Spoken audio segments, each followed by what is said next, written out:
የከበረ ሰላምታችን በመላው ዓለም ሆናችሁ ቃል ስፖርት ዩቲዩብ ቻናላችንን ለምትከታተሉ ውድ አድማጮቻችን ድረስ ብለናል። ከእናንተ ከሆነው ቃል ስፖርት ዩቲዩብ ቻናል ለዚህም ሰዓት መርጠን ያሰናዳላችሁን አጫጭር ስፖርታዊ ጥንቅሮች በቅደም ተከተል እያጋርናችሁ ቆይታ የምናደርግ ይሆናል። እስከ ፕሮግራማችን ፍጻሜ ቆዩ። ላይክ፣ ሰብስክራይብ እና ሼር ማድረግ እንዳይረሳ። በአፍሪካ ዋንጫ ወይም ክለቦቻችሁ ጨዋታ እያደረጉ ከነበረ በምደግፏቸው ክለቦች ዙሪያ ምልከታችሁን እንደዚሁ በሀሳብ መስጫ ሳጥናችን ላይ ጻፉልን። እኛ በመረጃችን 11ኛ ሳምንት ኢትዮጵያ ፕሪሚየር ሊግ ተመልሷል፣ እናነሷለን። በአፍሪካ ዋንጫ ጨዋታዎች በየምድቡ እየተካሄዱ ነው። ለየት ያሉ ሁነቶችን ካስተናገዱ ስቴዲየሞች ጀምሮ ለየት ያሉ እንግዲህ አጋጣሚዎችን በአፍሪካ ዋንጫ እናነሳለን። በአውሮፓ የመረጃ ሰዓታችን ሰፊ ጥንቅሮችን ይዘናል። ታላላቆቹን ክለቦች እናነሳለን። 2025 ላንሴ ፍሊክ ቡድንና የጥር ዝውውር መስኮት እንደዚሁም በይፋ ወደ ቡድኑ የሚመለስበት ቀን ስለታወቀ አንድ በጣም ወሳኝ ተጫዋች እናነሳለን። በሪያል ማድሪድ የመረጃ ሰዓታችን ወሳኙ ተጫዋች ዝውውሩ ተጠናቋል። ከዚህ ጋር አያይዘን የቡድን ዜናና የቀድሞ የሪያል ማድሪድን ሰው የተመለከተ ልዩ ጥንቅር ይዘናል። እስከ ፕሮግራማችን ፍጻሜ አብራችሁን ቆዩ። በፕሪሚየር ሊጉ በርከት ያሉ ዕለታዊ መረጃዎችን ለእናንተ ውድ አድማጮቻችን እንደ ሁልጊዜው ዛሬም ለእናንተ ውድ አድማጮቻችን የምናደርሳችሁ ይሆናል። በፕሪሚየር ሊግ የመረጃ ሰዓታችን ታላላቆቹ ክለቦች በቢግ ሲክስ የፔፕ ጋርዲዮላ ቡድን ማንቸስተር ሲቲ በወሳኝ ተጫዋች ተመርጧል። አንቶኒ ሲሜኒ ዝውውር በበርካቶች ዘንድ ሲጠበቅ ነበረ፣ ፍጻሜው ወደ ሲቲ ሆኗል። ሲቲ ቤት ግን ይህ ብቻ አይደለም፣ ሌላም አንድ ትልቅ ዝውውር አለ፣ እንመለከተዋለን። የቡድኑን ሁለት በጣም ወሳኝ ቁልፍ ተጫዋች የተመለከተ ልዩ ጥንቅር ይዘናል። በቼልሲ በኩል ለየት ያለ መረጃ ለቼልሲ ደጋፊዎች አሰናድተናል። የዓለም ሻምፒዮኖቹን እናነሳለን በቡድን ዜና። ከዛ ውጭ ከአንድ ዝውውር ጋር እያይዘንም ቼልሲ ቤት ተጨማሪ መረጃ ይዘናል። ቼልሲያን ቆዩን።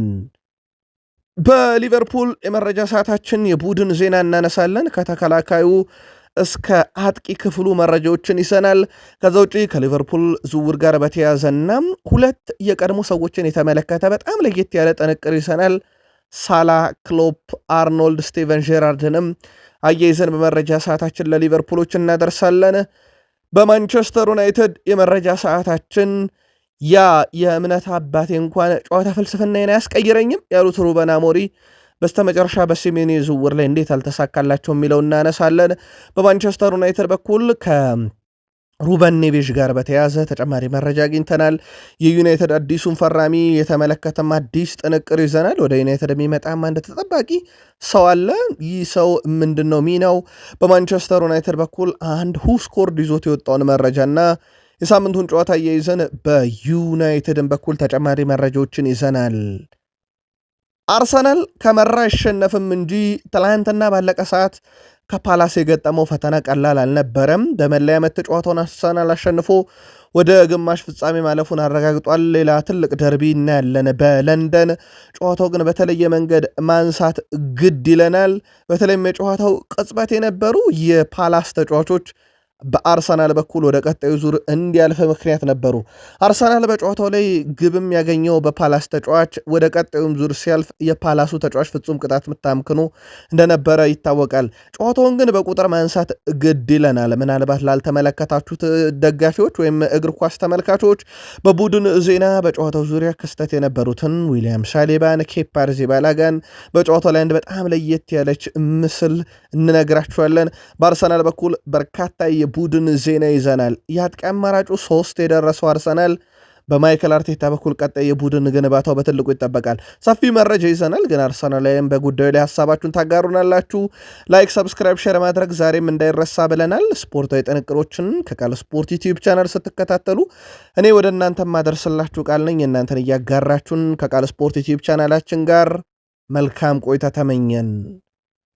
በሀገር ቤት መረጃን ጀምር። የኢትዮጵያ ፕሪሚየር ሊግ የ11ኛ ሳምንት መርሃ ግብሮች ከረፍት በኋላ ዛሬም ቀጥለው የሚካሄዱ ይሆናል። በዛሬው ዕለት 4 ጨዋታዎች እንመለከታለን። በአዳማ ሳይንስና ቴክኖሎጂ ዩኒቨርሲቲ አርባ ምንጭ ከተማ ከመቀለ ሰባ እንደርታ፣ ሀዲያ ሆሳዕና ከወላይታ ዲቻ ይጫወታሉ። በአዲስ አበባ ስቴዲየም ደግሞ ነገሌ አርሲ ከወልዋሎ ዓዲግራት ዩኒቨርሲቲ፣ ባርዳር ከተማ ከፋሲል ከነማ እንደዚሁ ጨዋታቸውን በኢትዮጵያ ፕሪሚየር ሊግ ያደርጋሉ። ስለዚህ በአራት ጨዋታዎች የኢትዮጵያ ፕሪሚየር ሊግ ጅማሮን ያደርጋል። በተለይም በአዳማ ሳይንስና ቴክኖሎጂ ዩኒቨርሲቲ ሀዲያ ሆሳዕና ከወላይታ ዲቻ የሚያደርጓቸው ጨዋታዎች ዛሬ በትልቁም ከሚጠበቁት ውስጥ ይጠቀሳል። ለምደግፏቸው ክለቦች መልካም እድል ብለናል። በአፍሪካ ዋንጫ ጨዋታዎችን ለመከታተል ካሻችሁ ቡርኪና ፋሶ ከኢኳቶሪያል ጊኒ፣ አልጄሪያ ከሱዳን፣ ኮት ዲቫር ከሞዛምቢክ እና ካሜሮን ከጋቦን ዛሬ ጨዋታቸውን ያደርጋሉ። ተጨማሪ ጥንቅር በእነኚህ ጨዋታዎች ላይ ወደ በኋላ ላይ እንመለስበታለን። የአፍሪካ ዋንጫ መርሃ ግብሮች ትላንትም ቀጥለው ሲካሄዱ ነበረ። ሴኔጋል ከቦትስዋና ጋር ያደረጉትን ጨዋታ ከጨዋታ ብልጫ ጋር ሴኔጋል 3-0 በሆነ ውጤት አሸነፋ 3 ነጥቦችን ወስዳለች። በጨዋታ ላይ ሶስቱን የሴኔጋል የማሸነፊያ ግቦች ኒኮላስ ጃክሰን 40ኛው ደቂቃ እና እንደዚሁም 58ኛው ደቂቃ ላይ ሁለት ግቦችን ሲያስቆጥር ንዴ 90ኛው ደቂቃ ላይ ቀሪዋን ግብ ለሴኔጋል ብሔራዊ ቡድን አስቆጥሯል። ኒኮላስ ጃክሰን ለሴኔጋል ባደረጋቸው ያለፉት 4 ጨዋታ 6 ጎሎችን አስቆጥሮ አንድ ለግብ የሚሆን ኳስ አመሻሽቷል። ቀጣይ ቅዳሜ ከዚሁ ምድብ ሴኔጋል ከዲሞክራቲክ ኮንጎ፣ ቤኒን ከቦትስዋና ጋር እንደዚሁ ጨዋታቸውን የሚያደርጉ ሲሆን በጨዋታው ላይ ኒኮላስ ጃክሰን የጨዋታውም ኮከብ ተብሎ እንደዚሁ መመረጥ ችሏል። ሴኔጋል ከቦትስዋና ጋር እንግዲህ ጨዋታቸውን 3-0 አሸነፉ። በጨዋታው ላይ እንግዲህ በጣም ለየት ያለው የ31 ዓመቱ የቦትስዋናው ግብ ጠባቂ ጎት ሲዮኔ ፎኮ ነው። በጨዋታው ላይ 14 ኢላማቸውን የጠበቁ ኳሶች ተሞክረውበት 9ኙን አድኗል። ውድ ቤተሰቦቻችን በጣም አስደናቂ ብቃት ነበረው።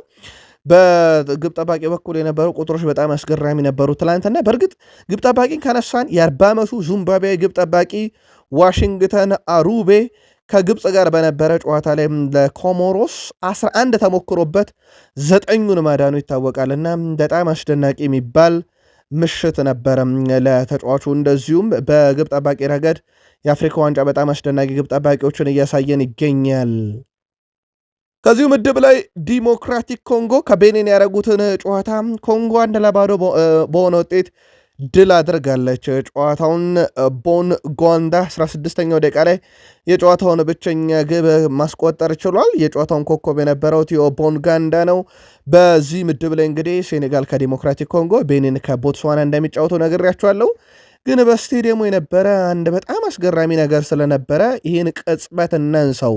የዲሞክራቲክ ኮንጎ ተጫዋች ሳሙኤል ሞትሳሜ ቡድኑ ቤኒንን እየመራ በነበረበት ሰዓት ላይ ተጎድቻለሁ ብሎ በማስመሰል ደቂቃ ለማባከን ሞክሮ ነበረም። ተጫዋቹ ደቂቃ ለማባከን ሲወድቅ ታዲያ የዕለቱ ዳኛ እርዳታ መስጫ መሳሪያ መቶል በሸክም ካልወጣ በቀይ ያስወጣሃለሁ ይሉታል።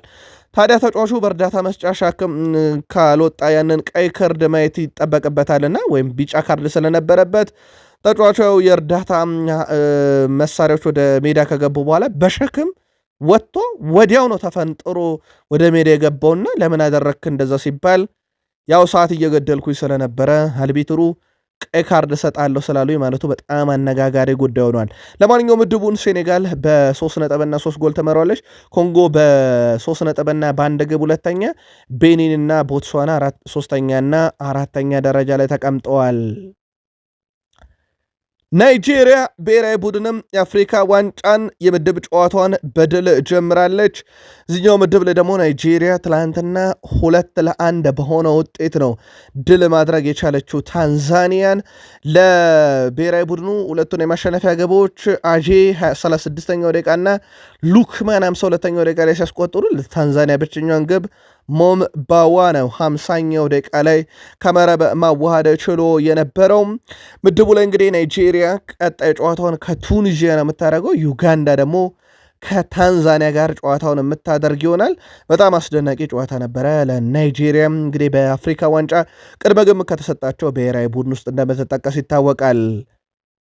እዚሁ ምድብ ላይ በአፍሪካ ዋንጫ ቱኒዚያም ዩጋንዳን 3-1 አሸንፋ ምድቧን በድል ነው የጀመረችው። ለቱኒዚያ ሶስቱን የማሸነፊያ ግቦች 10ኛው ደቂቃ ላይ ሳኪሪ 40ኛው ደቂቃ ላይ አቹር እንደዚሁም 64ኛው ደቂቃ ላይ ቀሪ ግብ ራሱ አክሏል።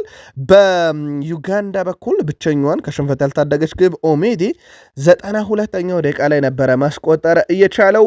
እንዳልኳችሁ እዚህ ምድብ ላይ ናይጄሪያ ከቱኒሲያ እንደዚሁም ዩጋንዳ ከታንዛኒያ ጨዋታቸውን የሚያደርጉት።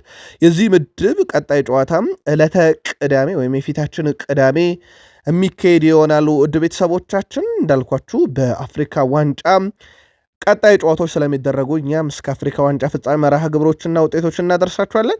ምናልባት አንድ መረጃ ግን እዚሁ ለመጨመር ያክል ሳላን እናንሳና እናጠናቂ አፍሪካ መረጃችንን። ሳላ በአፍሪካ ዋንጫ በ5 ውድድሮች ላይ ለግብፅ ብሔራዊ ቡድን ግብ ማስቆጠር የቻለበትም ሳምንት ነበረ። ከአፍሪካ ዋንጫ ውጭ ወዳሉ ተጨማሪ መረጃዎች እንሸጋገር። ውድ ቤተሰቦቻችን ትላንትና በነገራችን ላይ የሳውዲ ፕሮ ሊግ ተቋርጦ ነበረ በአረብ ካፕ ምክንያት፣ እንደዚሁም በአረቡ አካባቢ ሲደረጉ የነበሩ ውድድሮች ተቋርጠው ነበረ። ትላንትና በአረብ ሲደረግ የነበረው የኤዥያ ሻምፒዮንስ ሊግ ጨዋታ ነው። ትላንትና አልኢታድ ከአል ናሳፍ ጋር ጨዋታ አድርጎ ነበረ።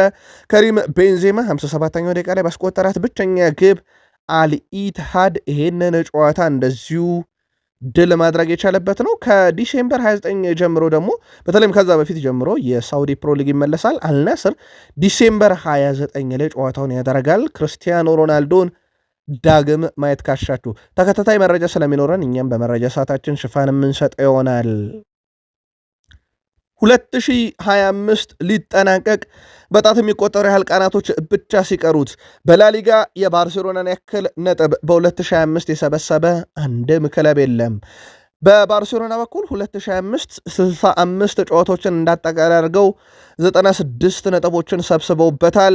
ሪያል ማድሪድ እንዳጠቃላይ ወደ 86 ነጥቦችን የሰበሰበው በላሊጋው ማለት ነው። ስለዚህ ያላቸው የነጥብ ልዩነት 10 ነው። በግብ ደረጃ የምናየው በነገራችን ላይ የ28 ግብ ልዩነት በሁለቱ ክለቦች መካከል አለና ባርሴሎና 2025ን በጣም በጥሩ ሁኔታ ጥንቅቅ አድርገውታል ማለት ይቻላል። በላሊጋው ከባርሴሎናና ሪያል ማድሪድ በመቀጠል በርካታ ነጥብ በ25 የሰበሰበው ቡድን ቪላሪያል ነው 75፣ አትሌቲኮ ማድሪድ 72 ሰብስቦ አራተኛ ነው። ሪያል ቤት 63 ሰብስቧል እያለ ይቀጥላል። በጣም ዝቅተኛ ነጥብ የሰበሰበው በ2025 እንዳጠቃላይ በላሊጋውም ተርፎ ያው 3 ወራጅ ስለሆኑ ዤሮና ነው 31 ነጥብ ብቻ ነው የሰበሰበው። በጣም አስከፊ የሚባል ጊዜን ያሳልፏል። ባለፉት 2 ዓመታት ጥሩ አልነበረም ይህ ቡድን። ባለፉት 3 ዓመታት ካየን ግን በጣም ጥሩ ቡድን ነበረ። ለማንኛውም ባርሴሎና 2025ን 96 የላሊጋ ነጥብ ሰብስቦ ቀዳሚ ቡድን ሆኖ አጠናቆታል። ሃንሲ ፍሊክ ለባርሴሎና ቦርድ መልእክት ልከዋል። ይሄም አንድ የመሃል ተከላካይ ማስፈረም እንደሚፈልጉ ነው።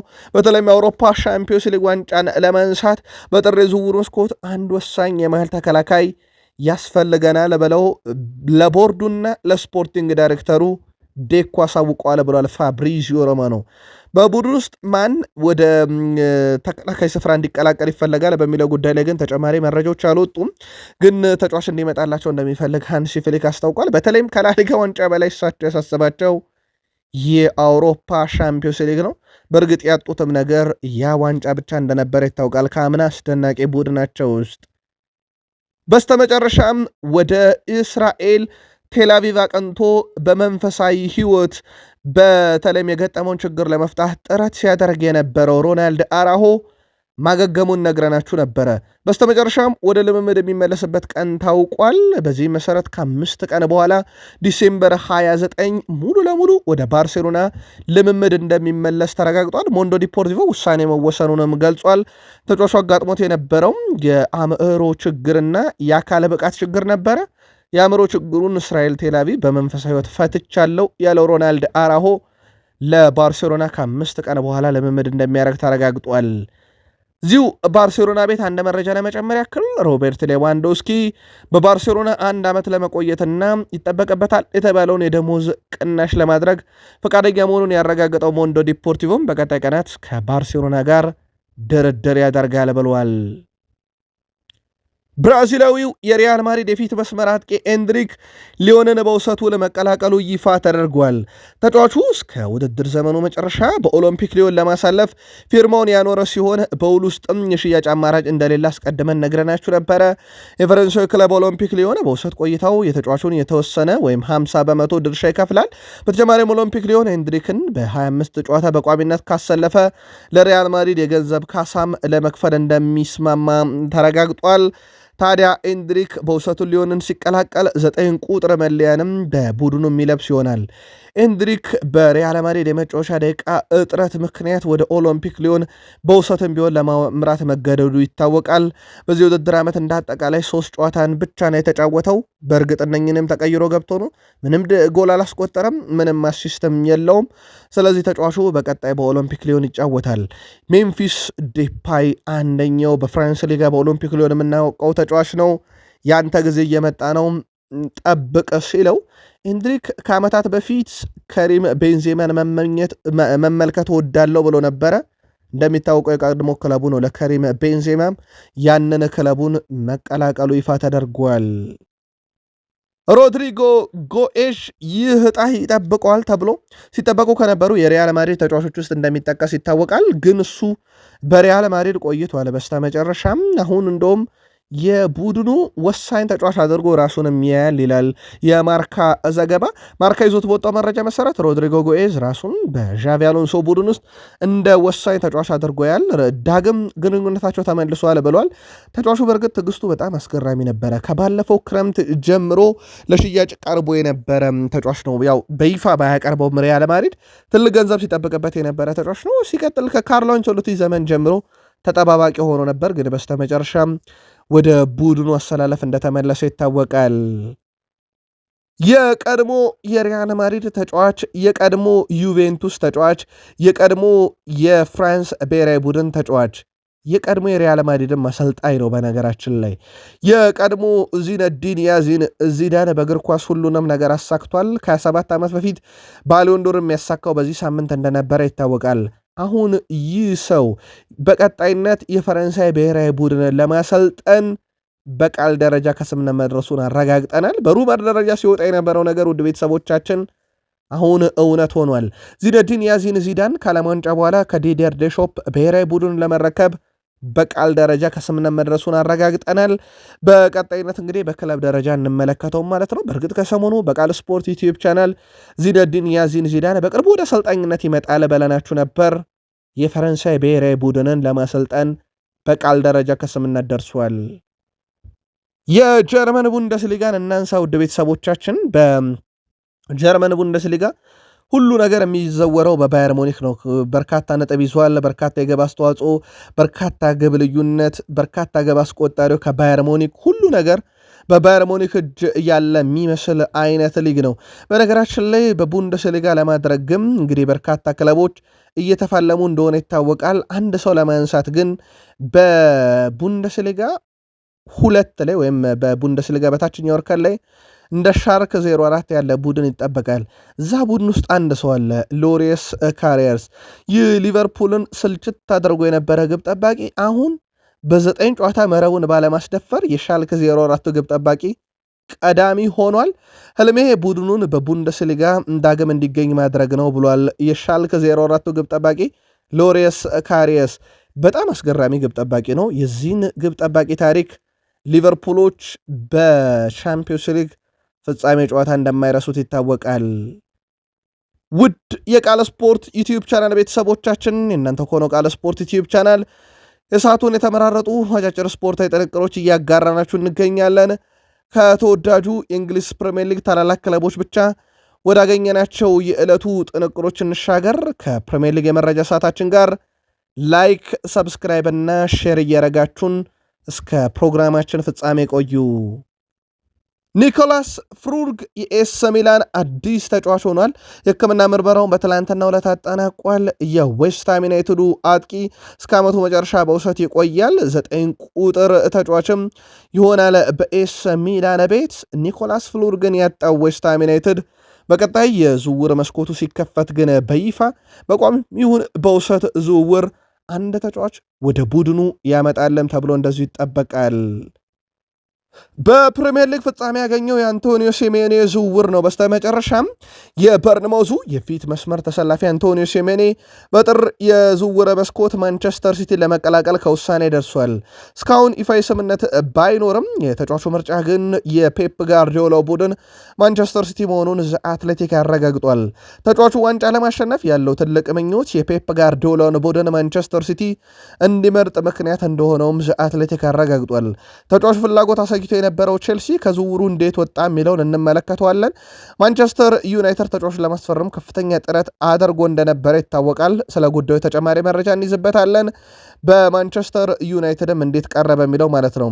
ከዛ ውጭ ግን በሲቲ በኩል ተጫዋቹን እንግዲህ ፍላጎት እንደነበራቸውም ይታወቃል። ተጫዋቹን በይፋ ማንቸስተር ሲቲን ምርጫው አድርጓል። በሲቲ በኩል ምናልባትም ቡድን ውስጥ አሁን በጣም አስደናቂ ተጫዋቾች እንዳሉት ይታወቃል። የ25 ዓመቱ ጋና የመስመር ኮከብ አንቶኒዮ ሲሜኔ ታዲያ በቀጣይነት ቡድኑን ሲቀላቀል ፊት ፎደንና ቸርኪ የአማካኝ ስፍራ ተጫዋችነታቸውን አምነው ይቀበላሉ ማለት ነው። ምክንያቱም የቀኙን ስፍራ ሊጫወት የሚችልበት በተፈጥሯዊ ቦታ እንደ ሪያን ቸርኪም እንደ ፊል ፎደንም ያሉ ተጫዋቾች ወደ ጥልቅ አማካኝነትና በ10 ቁጥር ሚና ይወስዳሉ ተብሎ ሲጠበቅ ሲሜኔ ቀኙን ይዛል ተብሎ ይታሰባል። ከዚህ ዙር ጋር በተያዘ ምናልባት በተጨማሪ ልናነሳ የምንችለው በሲቲ በኩል ፋብሪዞ ሮማኖ አሁን ከ26 ደቂቃ በፊት ይህን መረጃ ከማድረሳችን ይዞት በወጣው መረጃ መሰረት ማንቸስተር ሲቲዎች በቀጣይ ሳምንት ዝውውሩን የመጨረስ እቅድ አላቸው ተብሏል። ለመሆኑ አንድ ኤራኦላ ምን አሉ የሚለውን ካየን በግሌ ሲሜኔ እንዲሸጥ አልፈልግም፣ ነገር ግን ገበያው ላይ ነገሮች በፍጥነት ነው የሚከናወኑት፣ ስለዚህ ምንም ነገር ሊፈጠር ይችላል ብለው ነበረም። ያው ተፈጥሯል። ምርጫው ሲቲ ሆኗል። የገንዘብ ጉዳይ እንዲሸጥ እንዳደረገው ግን በግልጽ መታወቅ አለበት። የሲቲ ሌላኛው ዝውውር የክላውዲዮ ኤችቬሪ ነው። ንብረትነቱ የሲቲ ነው። በነገራችን ላይ ክላውዲዮ ኤችቬሪ ታዲያ በባለፈው ክረምት ላይ ነበረ በውሰት ውል በባየርን ሌቨርኩሰን ጊዜ እንዲያሳልፍ የተፈቀደለት። በዛ ቢሄድም ነገር ግን ባየር ሌቨርኩሰን በቂ መጫወቻ ደቂቃ አልሰጠውምና ተጫዋቹም ሲቲም ደስተኛ አይደሉም ብያችሁ ነበረ። ታዲያ ይህ የሲቲ ንብረት የሆነው ተጫዋች የእህት ክለብ የሆነውን የሲቲን ዢሮናን እንዲቀላቀል ከውሳኔ ተደርሷል። በዚህ መሰረት ክላውዲዮ ኤችቬሪም በቀጣይ ቀናት ከጃንዋሪ 1 ጀምሮ ማለት ነው የስፔኑን ክለብ ዢሮናን ይቀላቀላል። በስፔን በ2005 በጣም ዝቅተኛ ነጥብ የሰበሰበውን ክለብ እንዴት ይታደገዋል የሚለው በትልቁ ይጠበቃል። በሲቲ በኩል ያው ለእህት ክለብ ስለተሰጠ ለእድገቱ በደንብ መከታተያ ቦታ ይሆናቸዋል። ለተጫዋቹም በቂ መሰለፊያ ደቂቃ በእህት ክለብ ስለሚሆን ያገኛል ተብሎ ይጠበቃል። በቡድን ዜና በዚህ ውድድር ዘመን በፕሪሚየር ሊጉ በርካታ ግብ ዕድል የፈጠረው ብሩኖ ፈርናንዴዝ እንደሆነ ይታወቃል። ግን ከፍተኛ ጥራት ያላቸውን የግብ ዕድል በመፍጠር አሁንም ሪያን ቸርኪ ቀዳሚ ነው፣ 10 አለው። ዴክላን ራይስ እና ጀሬሚ ዶኩ በ9 ይከተሉታል። ብሩኖ ፈርናንዴዝ 8 ከፍተኛ የግብ ዕድሎችን በመፍጠር 4ኛ ደረጃ ላይ ተቀምጧል። ቡካዮ ሳካ 5ኛው ሰው ነው በ7። እንዳልኳችሁ ብሩኖ ፈርናንዴዝ ግን እንደ አጠቃላይ 51 የግብ ዕድሎችን በመፍጠር ቀዳሚ ነው። ከፍተኛ ካለን ግን ሪያን ቸርኪ ይቀድማል። ሌላው በማንቸስተር ሲቲ በኩል ልናነሳው የምንችለው ፊል ፎደን ነው። ያው ሪያን ቸርኪም ፊል ፎደንም የአንቶኒዮ ሲሜኔ ዝውውር ሲጠናቀቅ የሚና ለውጥ በተወሰነ መንገድ ሊያደርጉ ይችላሉ ብያቸዋለሁ። በእርግጥ ይህንን የሚና ለውጥ ተከታታይ እያየንባቸው እንገኛለን። ፊል ፎደን 2025/26 የውድድር ዓመት ለማንቸስተር ሲቲ 27 ጨዋታ በሁሉም መድረክ አድርጓል። 20 ጨዋታዎች ላይ በቋሚነት የጀመረው 7ቱን ከተቀያሪ ወንበር ተነስቶ ወደ 1928 ደቂቃዎችን በሜዳ ላይ ያሳልፏል። በዚህ ውድድር ዓመት 18 የግብ አስተዋጽኦ አለው። በእነኚህ 27 ጨዋታ 13ቱ ግብ ናቸው፣ 5ቱ አሲስት ናቸው። በጣም አስደናቂ የውድድር ዓመት እያሳለፈ እንደሆነ ከዚህም በፊት አስታውሰናችሁ ነበረ። የቼልሲን መረጃ እንቀጥል። ውድ ቤተሰቦቻችን ቼልሲ በዘንድሮ የውድድር ዓመት የአቋም ወጥ ሆኖ መቀጠል ችግር በትልቁ የተነሳበት ግን አሁንም በፉክክር ደረጃ እስከዚህ ሰዓት ድረስ ያለ ቡድን ነው። በእርግጥ በሁሉ መድረኮች ላይ በፉክክር ደረጃ አለበት። በካራባው ካፕ ግማሽ ፍጻሜ የደረሰ ቡድን ነው። እዚህ ቡድን ውስጥ ግን አንዳንድ ነጥቦችን እናንሳ ውድ ቤተሰቦቻችን። ማርኮ ኮኮሪያ፣ ፔድሮ ኔቶ እና ኤንዞ ፈርናንዴዝ በርካታ ጨዋታ ያደረጉለት ተጫዋቾች ናቸው። 24 አለቸው። እንደ ትሮቫ ቻሎቫ፣ ሮበርት ሳንቼዝ፣ ማሎ ጉስቶ፣ ጆዋ ፔድሮ እያለ ይቀጥላል። ዘንድሮ በርካታ ገቢ ያስቆጠሩ ተጫዋቾች ከቼልሲ ፔድሮ ኔቶ እና ጆዋ ፔድሮ ናቸው። የቀድሞ የወልቭስና የብራይተን ተጫዋች አሁኑ በቼልሲ ቤት ደማቅ ጊዜን እያሳለፉ ነው። 6 ግብ አላቸው። አማካዩ ፈርናንዴዝ እና ኤስታቪዮ ዊሊያን 5፣ ሞይሰስ ካይሴዶ እና አሌያንድሮ ጋርናቾ 4 ግቦችን ለዚህ ቡድን አስቆጥረዋል። በአሲስት ደረጃ ካየን የቼልሲው ሪሽ ጄምስ እና ጄምስ ባዮን ጌተንስ 5 አላቸው። ዦዋ ፔድሮ፣ አንድሮ ሳንቶስ 4 አላቸው። በርካታ ሙከራዎችን በማድረግ በተለይ ሚላማውን የጠበቀ ኤንዞ ፈርናንዴዝ 16 ቀዳሚ ነው። ዦዋ ፔድሮ በ15 ይከተላል። አሌሃንድሮ ጋርናቾ 14 አለው። በርካታ ኳሶችን ለቡድን አጋሮች በስኬት በማቀበል ትሮቫቻሎቫን የሚስተካከል የለም። በቼልሲ ቡድን ውስጥ 1297 ኳሶችን በትክክል አቀብሏል። ከዛ ማርክ ኮኮሪያ ወደ 1013 ሁለተኛ፣ ሞይሰስ ካይሴዶ በ973 ሶስተኛ ነው። በርካታ ክሮሶችን ወደ ሳጥን ውስጥ በማቅረብ ደረጃ ፔድሮ ኔቶን የሚስተካከል የለም 113። ከዛ በኋላ ሪች ጄምስ 66 ይከተለዋል። በርካታ ታክሎችን በመውረድ ካይሴዶ የፕሪሚየር ሊጉም ጭምር ነው፣ የቼልሲ ብቻ ሳይሆን 53 አለው። በርካታ ኳሶችንም በማቋረጥ እሱ ነው ካይሴዶ 40 አለው። በርካታ ስኬታማ ድሪብል ከቼልሲ ተጫዋች ፔድሮ ኔቶ ቀዳሚ ሆኖ በቼልሲ ውስጥ ይጠቀሳል። እንደ ኤስታቪዮ ዊሊያን 65 ይዞ ሁለተኛ ነው፣ ግን በቂ ደቂቃ እየተሰጠው እንዳልሆነ ይታወቃል። በርካታ ቢጫ በማየት አንድሬ ሳንቶስ 6፣ ካይሴዶ በ6 ይመራሉ። ማርኮ ኮሪያ 5፣ ኤስታቪዮ 5፣ ኤንዞ ፈርናንዴዝ 4 አላቸው። እነኚህ ቁጥሮች በ2025 በቼልሲ በኩል በዚህ ውድድር ዓመት ያየናቸው ናቸው። በነገራችን ለውድ ቤተሰቦቻችን የቼልሲ ቡድን በጥር የዝውውር መስኮት እንቅስቃሴ አድርጎ ይህንን ቡድን የማጠናከር ፍላጎት እንዳለ ይታወቃል። ከዚህ ጋር በተያዘ ታዲያ ቼልሲ የአንቶኒዮ ሲሜኔ ዝውውር ላይ እንደነበረበት በሰበር ነግረናችሁ ነበረ። በምሽት መረጃችን ላይ ምን እንደተፈጠረ እንንገራችሁ። ቼልሲዎች ተጫዋቹ ላይ ጥያቄ አቅርበው መረጃዎችንም አሰባስበው ነበረ። በኋላም ላይ አንድም ተጫዋቹ የሲቲ ፍላጎት መኖር፣ ሁለትም ቼልሲዎች ተጫዋቹን ቢያስፈርሙ እንኳን ወደ ቡድኑ ከመቀላቀል ይልቅ በበርንማውዝ ዓመቱን እንዲያሳልፍ ፍላጎት ነበራቸው። በኋላም ላይ ግን የቼልሲ ዝውውር እንዲጨናገፍ ምክንያት የሆነው ተጫዋቹ ምርጫ የሲቲ መሆንና በዝውውር መስኮቱ ላይ የቼልሲ እቅድ ከተጫዋቹ ፍላጎት ጋር የተራራቀ መሆኑን ዴቪድ ኦርንስቴ፣ ፋብሪዚዮ ሮማኖ እንደ ቤን ጃኮብስም ያሉ የመረጃ ምንጮች አረጋግጠዋል። የሊቨርፑልን መረጃ እንቀጥል። ኢብራሂማ ኮናቴ በትላንትናው መደበኛ ልምምር ላይ አልተገኘም። ምክንያቱ ይፋ አልተደረገም። ስለዚህ የአሰልጣኝ አርኔ ስሎት ጋዜጣዊ መግለጫ ያስፈልገናል ወደ ቤተሰቦቻችን። ከዚህ ጋር በተያያዘ ግን የቡድን ዜና ስናነሳ ትላንትና የተወሰኑ ተጫዋቾች ወደ ቡድኑ መመለሳቸውን አረጋግጠናል። በተለይም ፍሎሪያን ቬርስ፣ ሌሎቹ ግን እንደ ብራድሌ ያሉ ተጫዋቾችን ጨምሮም በተወሰነ መንገድ አጠራጣሪ እንደሆነ እኛም ከሳቸው ጋዜጣዊ መግለጫ ላይ ተነስተን አድርሰናችሁ እንደነበረ ይታወቃል። ስለዚህ እንዳጠቃላይ በሊቨርፑል በኩል ያሉ የጉዳት ሁኔታዎችን በተመለከተ ተጨማሪ መረጃዎችን ማጣራት ይኖርብናል። አሰልጣኙ አርኔ ስሎት ግን በተለይም ኮነር ብራድሊ፣ ኮዲ ጋክፖ 50% ለጨዋታው የመድረስ እድል አላቸው፣ ኢሳክ ረጅም ጊዜ ይወስድበታል ማለታቸው የሚታወቅ ነው። ግን አሁን ላይ ኢብራሂማ ኮናቴ ልምምድ እንዳልሰራ ማረጋግጠናል። ሁጎ ኤኬቴኬ በክረምት የዝውውር መስኮት ለፕሪሚየር ሊጉ ክለብ ሊቨርፑል ፊርማውን ካኖረ በኋላ 9 ግቦችን በማስቆጠር ቀዳሚ እንደሆነ ይታወቃል። በዘንድሮ የውድድር ዓመት በሁሉም መድረክ ላይ ከመጡ ተጫዋቾች በጣም አስደናቂ ነበር። አሁን ጥር ላይ ሊቨርፑል ራሱን ለማጠናከር በሲሜዮኔ በኩል ሲጠበቅ ነበረ፣ ግን ገፍቶ አልሄደበትም። በነገራችን ላይ እንዳልኳችሁ ከኖቬምበር በኋላ ምንም አይነት ጥረት አላረገም በዚህ ዝውውር ላይ፣ በዛ ላይ ኢሳክ በተጎዳበት ሁኔታ። ነገር ግን የተከላካይ ክፍሉንም ማጠናከር ፍላጎት አላቸው። በቶትናም ሆትስፐርሱ ተጫዋች ሉካስ በርግቬልም ጉዳይ ላይ ሊቨርፑል አሉበት እየተባለ ነው።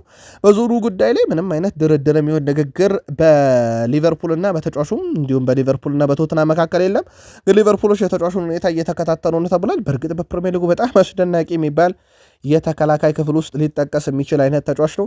ሊቨርፑል በጥር ለማንን ያመጣል በሚለው ጉዳይ ግን በተከታታይ መረጃ እናጠረዋለን። ጀርመናዊው የቀድሞ የሊቨርፑል አሰልጣኝ የርገን ክሎፕ ሳላ ለተጨማሪ በርካታ ዓመታት ይጫወታል የሚል እምነት እንዳላቸው ገልጸዋል። የሳላ አስተሳሰብ ከሮናልዶ ጋርም ተመሳሳይ ነው ብለዋል። ሳላ ከሮናልዶ ጋር ተመሳሳይ አስተሳሰብ አለው፣ አንድ አይነት ነው አስተሳሰባቸው፣ በግል ሳታውቀው ታየዋለ ሲሉ አሰልጣኝ የርገን ክሎፕ ተናግረዋል። አክሎም ሳላን ለሚቀጥሉት 5 ወይም 6 ዓመታት ሜዳ ላይ ማየት እንደምችል እርግጠኛ ነኝ ሲሉ ተደምጠዋል። ከሰሞኑ ሊቨርፑል ጋር በገባው ሰጣ ገባ ሳላ ጋር ሰጣ ገባ ልትገባ የምትችለው ካላጫወትከው ብቻ ነው። ከዛ ውጭ ግን ሳላ በጣም ጥሩ ሰው ነው ወይም ችግር የለም ከቡድኑ ጋር ማለታቸው ይታወቃል።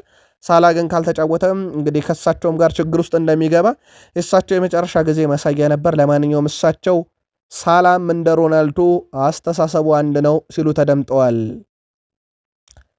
በሊቨርፑል መረጃ ሰዓታችን ምናልባትም ከትሬንት አሌክሳንደር አርኖልድ የሪያል ማድሪድ ዝውውር ጋር በርካታ ተቃውሞዎች ሲነሱ እንደነበረ ይታወቃል።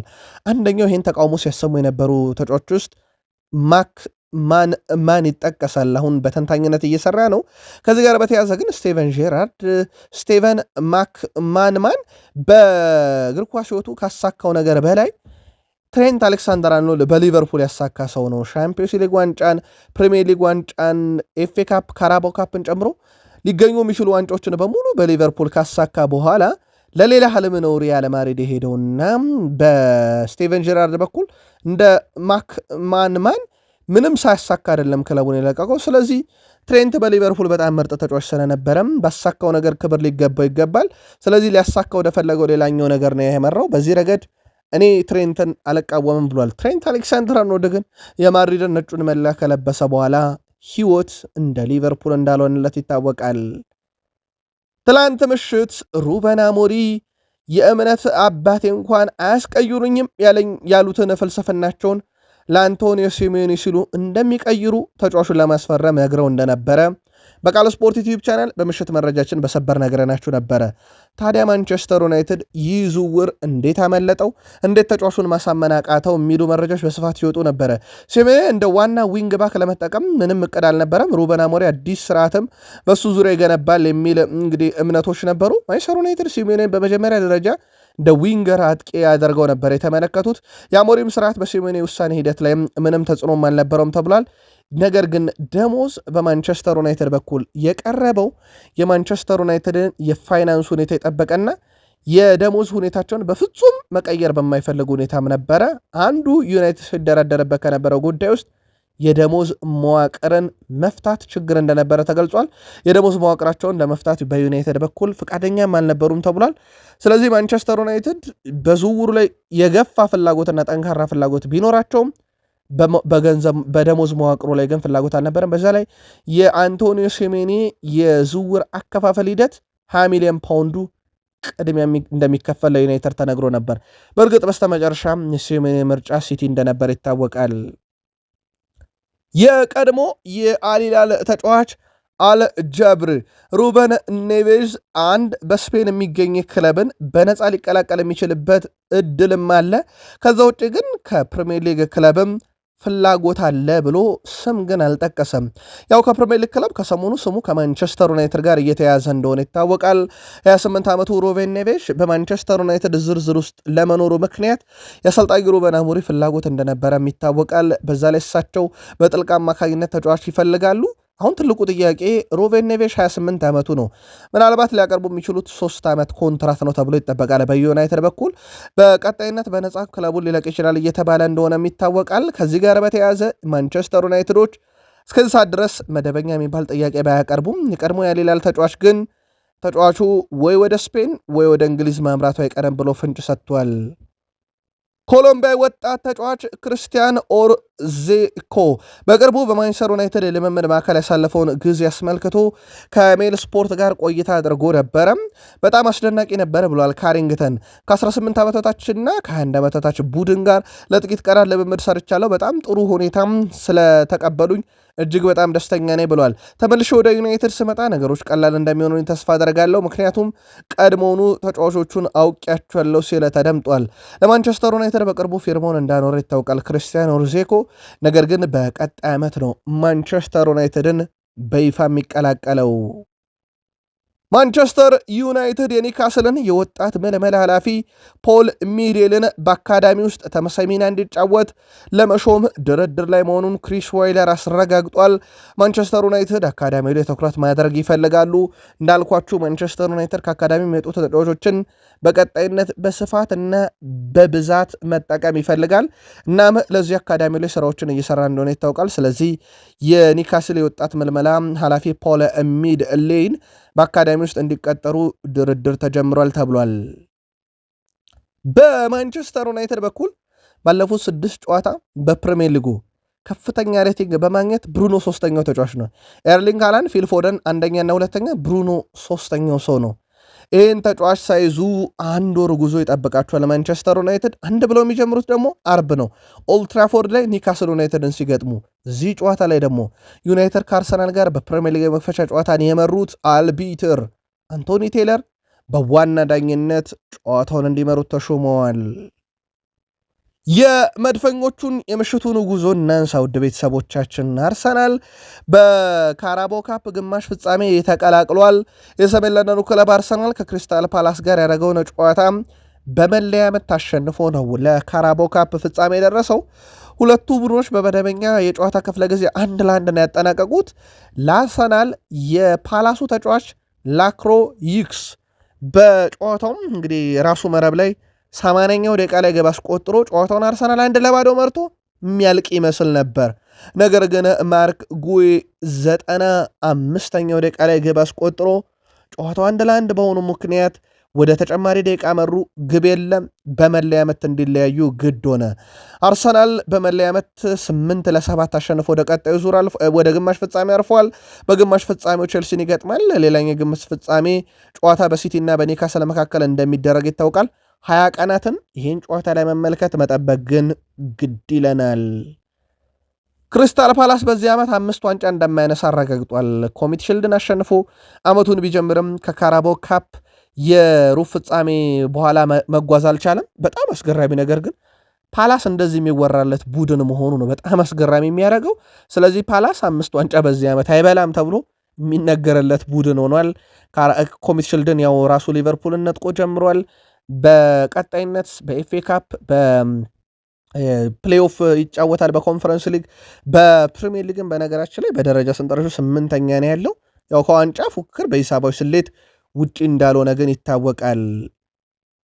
የመድፈኞቹ ተከላካይ ዊሊያም ሳሊባ ቡድናቸው ለግማሽ ፍጻሜ በመድረሱ መደሰታቸውን ከጨዋታው በኋላ ተናግሯል።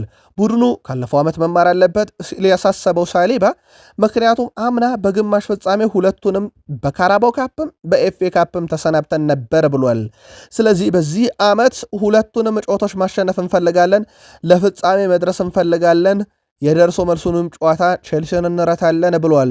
ቡድኑ ለድል ያበቃች መለያ ምት ያዳነው ግብ ጠባቂ ኬፓ አሪዛባላጋ እንደነበረም ይታወቃል። ከዚህ ጋር በተያያዘ ውድ ቤተሰቦቻችን በጨዋታው ላይ ይችን ግብ ያዳናት ኬፓ አሪዛባላጋም ሀሳቡን አጋርቷል። መሻሻል አለብን ሲል ተደምጧል። ኬፓ አሪዛባላጋም ከጨዋታው መጠናቀቅ በኋላ በመጀመሪያ አጋማሽ ያገኘናቸው ዙሮች መጠቀም ነበረብን። መጀመሪያ አጋማሽ ላይ በጣም ጥሩ ተጫውተናል ብዬ አስባለሁ። በሁለተኛው አጋማሽ እነሱ ተለውጠው ነበር እና ትንሽ ተላምደውንም ነበረ። ሁለተኛ አጋማሽ 50-50 ነበረ ጨዋታው። ግን በቀጣይ ጨዋታ ሊደገም አይገባም እንደዚህ አይነት ነገር ሲል ተደምጧል። ግብ ጠባቂውም በጨዋታው ላይ የመድፈኞቹ አሰልጣኝ ማይክል አርቴታ በሁለት ተከታታይ ዓመት ግማሽ ፍጻሜ መድረሳችን ተደስቻለሁ፣ አስደሳች ብለውታል። በጨዋታው ብዙ ግብ ዕድል ፈጥረናል ያሉት ማይክል አርቴታ ተጨማሪ ግቦችን ማስቆጠር እንችል ነበር ብለዋል። ግማሽ ፍጻሜ በመድረሳችን በጣም ደስተኞች ነን ሲሉ አሰልጣኙ ሀሳባቸውን ገልጸዋል። ለነበረው የስቴዲየምም ድባብ ደጋፊውን እጅግ አድርጌ አመሰግናለሁ ሲሉ በዚህም በጣም ደስተኛ ነኝ ብለዋል። ለነበረው የስቴዲየም ድባብ ደጋፊውን ያመሰገኑት አርቴታ ለሁላችንም መልካም በዓል እንዲሆን እመኛለሁ ሲሉ በዛውም አያይዘው ገልጸዋል። የክሪስታል ፓላሱ አሰልጣኝ ኦሊቨር ግላስነር በበኩላቸው ግብ ጠባቂው ቤኒቴዝ ጨዋታው ላይ እንድንቆይ ያደረገን ምርጡ ግብ ጠባቂያችን ብለው በመለያ ምቱ ወቅት ግን አርሰናል በጣም እድለኛ የነበረ ቡድን ነው ብለዋል። በእርግጥ እድለኛ አልነበረም ፓላስ። ማክሰን ላክሮክስ በራሱ መረብ ላይ ለአርሰናል 80ኛው ደቂቃ ላይ አስቆጠረ። በመጨረሻም ኬፓ አሪዛባላጋ ያዳነውን ፍጹም ቅጣት ምት የመታው እሱ ነበረና ትላንትና ፓላስም ላክሮክስም በክሪስታል ፓላስ በኩል እድለኛ አልነበሩም ማለት ይቻላል። ቼልሲ በካራቦ ካፕ ግማሽ ፍጻሜ የሚገጥም ይሆናል አርሰናል። የመጀመሪያ ዙር ጨዋታ በስታንፎርድ ብሪጅ ሮብ ጥር 14 በፈረንጆች አዲስ ዓመት ላይ በኋላ የሚደረግ ይሆናል። ሁለተኛው ዙር ጨዋታም በኤምሬትስ ማክሰኞ የካቲት 3 ከ15 ቀን በኋላ በፈረንጆች አቆጣጠር የሚካሄደ ነው የሚሆነው። ወደ ቤተሰቦቻችን የሁለቱ ዙር ድምር ውጤት አሸናፊ ከማንቸስተር ሲቲ እና ከኒውካስል ዩናይትድ ድምር ውጤት አሸናፊ ጋር በፍጻሜ ዌምብሌ ላይ እንደዚሁ የሚጫወት ይሆናል። ባለፉት 3 ጨዋታ ላይ ግን አርሰናል 6.16 ኤክስጂ ያለው ቡድን ሆኖ ግን በጣም እየተቸገረ ያለ ቡድን ነው። አንድ ብቻ ነው ያስቆጠረው በራሱ። ከዛ ውጪ በጣም አስቸጋሪ ነው። ዮኬሬሽ በፍጹም ቅጣት ምት ኤቨርተን ላይ ያስቆጠራት ግብ ብቻ ናት።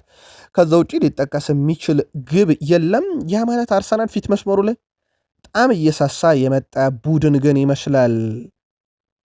ባለፉት 4 ጨዋታ በ3 ጨዋታ በጨዋታው 90 ደቂቃ በኋላ ግብ ተቆጥሮበታል። አስቶን ቪላ ላይ 95ኛ ደቂቃ ላይ፣ ወልቭስ 91ኛው ደቂቃ ላይ፣ ክሪስታል ፓላስ 96ኛው ደቂቃ ላይ ተቆጥሮበታል። ያው ባለፉት 4 ጨዋታ ያልኳችሁ ሶስተኛው አንዱ ጨዋታ ኤቨርተን ግብ ስላላስቆጠረበት ነው። ይሄ ለአርሰናል ጭማሪ ደቂቃ በጣም አሳሳቢ እየሆነ ነው። ምናልባት ውጤት ማስጠበቅ ላይ ትኩረት እያደረጉ ምናልባት ለአርሰናል ዋስትና የሚሆነው አርሰናል ዘንድሮ በሁሉም ውድድሮች ተጋጣሚ ለቀድሞ ግብ ካስቆጠር አይሸነፍም። ምናልባት ትላንትና የአርሰናል ደጋፊዎች በጣም የተነቃቁበት ሊሆን የሚችለው ቀድሞ ማስቆጠራቸው እንጂ ከጭማሪ ደቂቃ በኋላ ቡድኑ በጣም አደገኛ አጋጣሚዎች እየገጠሙት ነው። በዚህ ውድድር ዓመት እንኳን እስካሁን በ3 ውድድሮች ላይም ተጫውተዋል።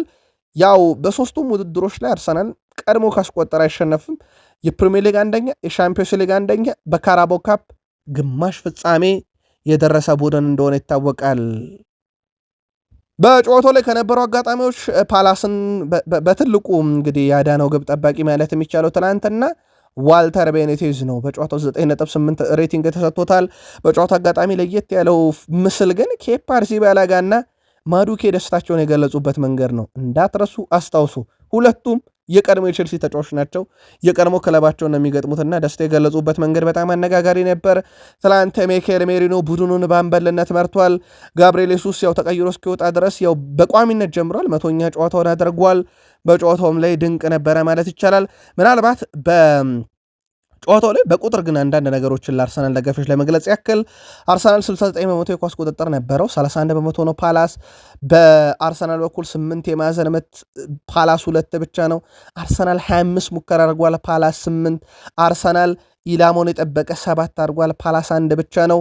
በመከላከል ደረጃ ካየን የፓላሱ ግብ ጠባቂ 7 ኳስ አድኗል፣ በአርሰናል በኩል 0 ነው። በፓላስ በኩል 19 ታክል ወርደዋል፣ አርሰናል 9። አርሰናል 81 በመቶ ኳስ የመቀበል ስኬት ነበረው፣ ፓላስ 65 ነበረው። በጥፋት ደረጃ ፓላስ 12 አርሰናል 9። ቢጫ ካርድ በጨዋታው ላይ አንድ ነው የታየው፣ እሱም የአርሰናል ተጫዋች ያዩት ነው። እንደ አጠቃላይ በቁጥራዊ መረጃ ካየ ነው ጨዋታውን ለማሸነፍ አርሰናል የተሻለው ቡድን ነበር። በአርሰናል በኩል እንደ ጥሩ ሁኔታ ልናነሳ የምንችለው ሌላው ውድ ቤተሰቦቻችን ከ128 ቀን በኋላ ከሃቨርዝ ቡድኑን ዳግም ተቀላቅሎ ልምምድ ጀምሯል። ከቀጣይ ጨዋታ ጀምሮ ከሃቨርዝ አለ፣ ቪክተር ዮኬሬሽ አለ፣ እንደዚሁም ደግሞ ጋብርኤል ሱስ አለ። አሁን ምርጫው የማይክል አርቴታ ነው።